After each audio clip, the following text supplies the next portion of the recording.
Fala, gente boas, bem-vindos ao canal Tudo é Física. Eu me chamo Josébes Lopes e irei resolver agora a questão número 4 da UBF 2017, primeira fase, nível 1.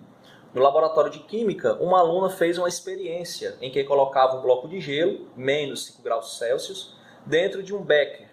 Em seguida, ela forneceu calor ao sistema, becker mais gelo, utilizando-se da chama de um bico de Bunsen, com potência térmica constante. Ao longo da experiência, ela notou que o gelo começou a derreter. Tomando o termômetro, ela aferiu novamente a temperatura do gelo, constatando que o gelo, enquanto funde...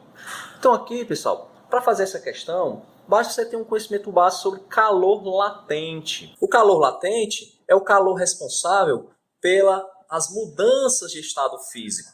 Por exemplo, o gelo, quando ele está derretendo, está ocorrendo uma fusão. E durante essa mudança de estado físico, a temperatura permanece constante.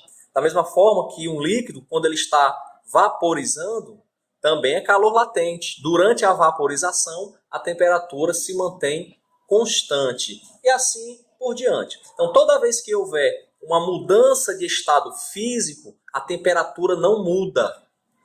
E quando a temperatura muda, é porque o estado físico não está sendo alterado.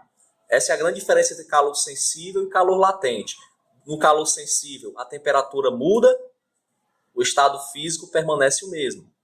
No calor latente, é a temperatura que permanece constante e é o estado físico que se altera. Então, aqui no caso, nós temos calor latente, o gelo está derretendo. Então, todo item que tiver falando de mudança de temperatura, você já anula esse item.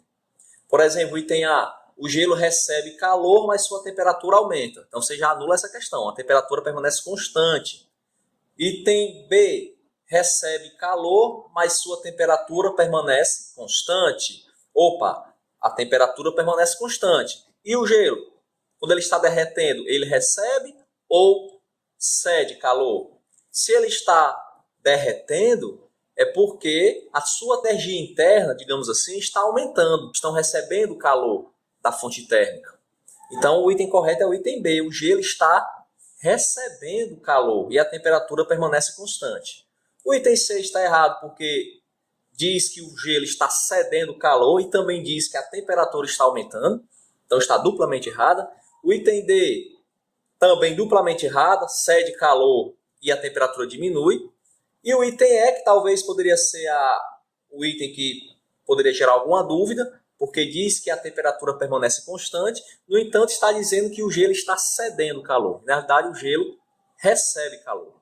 Okay? Então, é uma questão bem simples, conceitos básicos de calor sensível e calor latente. Item B de bola. Muito obrigado por sua visita, aguardo você nos próximos vídeos.